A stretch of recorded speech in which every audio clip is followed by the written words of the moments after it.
Now at Capitol Hill, where the government has shut down for the first time in nearly 7 years. At midnight, the government ran out of money. Both sides are blaming the other, while millions of federal workers brace for what is a very uncertain future. What was the final chance to keep the government open failed tonight in the Senate. Majority Leader Thune and Minority Leader Schumer had this to say. Well, I know why we're doing this, Mr. President. The Democrats' far left base said jump. The Democrat leaders said how high. But the far left's determination to oppose anything President Trump has ever said or done is not a good reason for subjecting the American people to the pain of a government shutdown. It's natural that people understand that Donald Trump and the Republicans want to shut down and Democrats do not. We need to deal with this health care crisis now, not later. But the Republican bill fails to do that. I urge my Republican colleagues instead to join with us, work in good faith to keep the government open, keep costs down. President Trump is threatening to fire federal workers and cut programs and benefits. He also said he can do things that are irreversible. Democrats rallied on Capitol Hill earlier today in a show of unity and demanded that Medicaid cuts be restored, saying Republicans would rather shut down the government than protect the health care of the American people. And with the government shutdown now in effect, Jay O'Brien joins us from Capitol Hill. Jay, what happens now? Lindsay, it means the apparatus of the federal government slowly grinds to a halt. The longer a shutdown goes, the worse the effects become because money begins to dry up. For the nearly 4 million federal employees, it means that if the government shutdown continues to roll into the month of October, they will start missing paychecks. The first federal paycheck of October is already going to be processed because it's money that was already set to go out this week. But then there's another paycheck that comes up for federal employees. We're talking about troops, their families, other federal employees in the middle of the month. And if the shutdown lasts until then, they will miss that crucial paycheck. There will be some employees that are told to come to work and still work without getting paid, and they will ultimately get back pay assuming the shutdown ends. Those are employees like TSA agents, air traffic controllers, people that do weather forecasting for the National Weather Service. And then other federal employees will be furloughed and told not to show up to work. That will start to happen today in Washington, D.C., OMB says. Those employees will start to get their marching orders as of today. So real quick, I wanted to go back to that first breakdown, right? Let's go back to this real quick. So, all right, so millions of federal workers go without pay. Let me just say this. I don't play games about my money, right? That's not something that I don't play around with, right? So when we start talking about issues and government workers and military not getting paid for what they do on a daily basis, it is going to be a problem. Sure, I would say that within the next 7 days, if the government shutdown is lifted and there is an approved funding bill, that's cool because government workers are getting paid this week, and then there's going to be a 2-week period in between this paycheck that's coming tomorrow or Friday into the 2 weeks from now, which will be the middle of October paycheck. We get to the middle of October and essential federal workers, military personnel, etc., is not getting paychecks. Then we get into a bigger issue. Because we know that most people, if you've watched this channel, most people live paycheck to paycheck. Most people don't have a savings of more than $1,000, if that.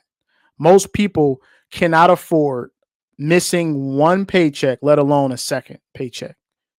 So when we start having conversations about policy and funding and different issues, that's cool, right? That's fine. But when it comes to money, and military personnel, and I'm in the military, so I'm telling you, right? It's not going to be a positive for anybody in politics, anybody in public office, if people that's defending this country as well as running this country from a governmental perspective is not getting paid.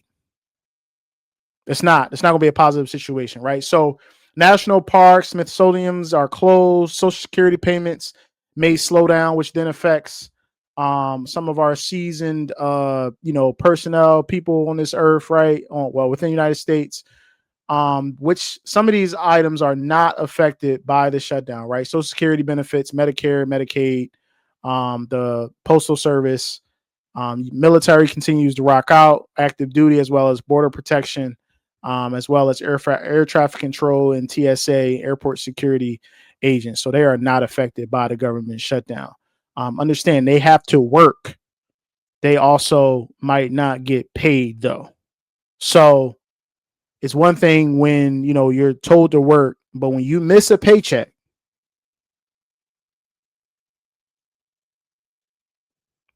we're going to see, right? So hopefully they can fix this issue before it becomes a bigger problem.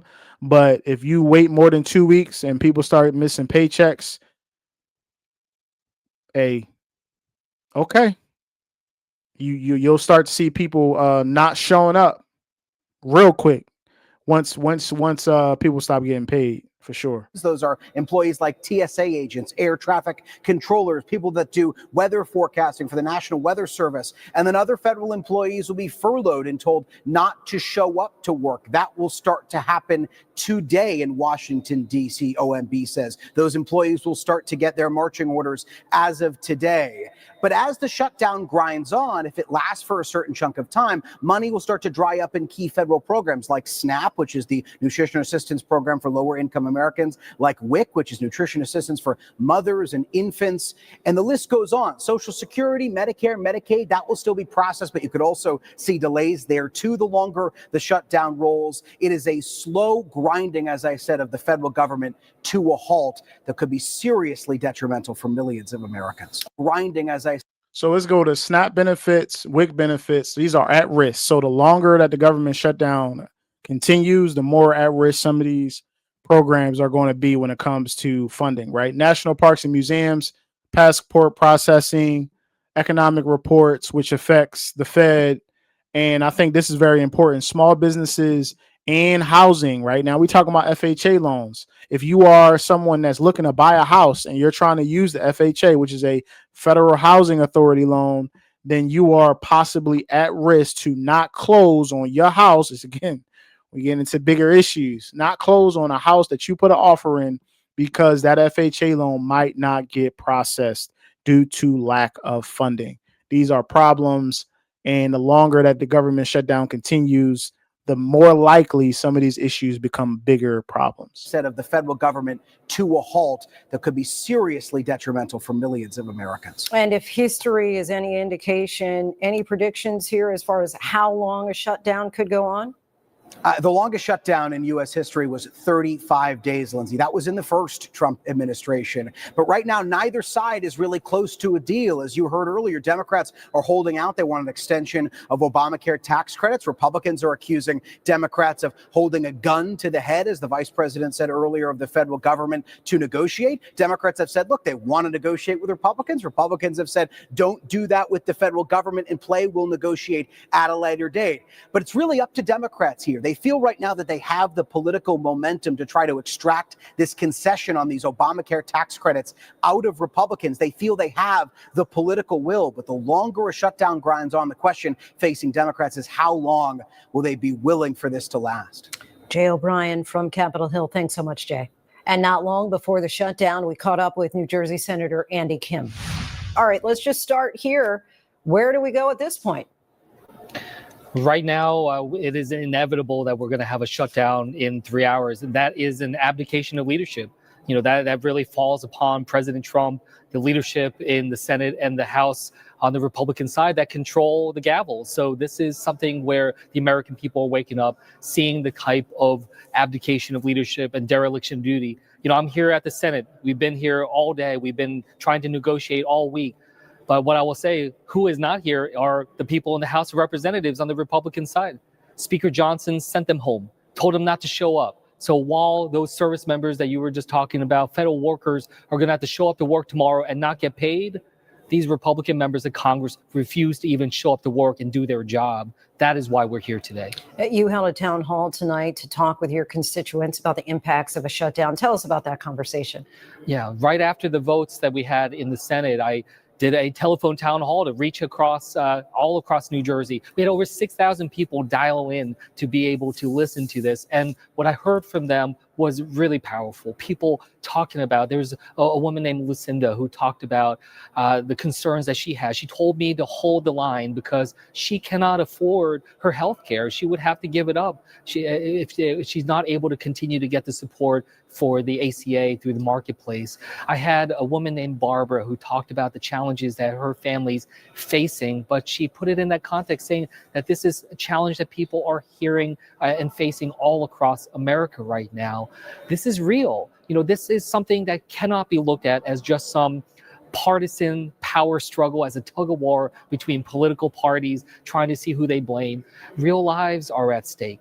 Tomorrow and in the coming days, millions of Americans will realize that their health care is going to go through the roof. Many of them will see their prices double.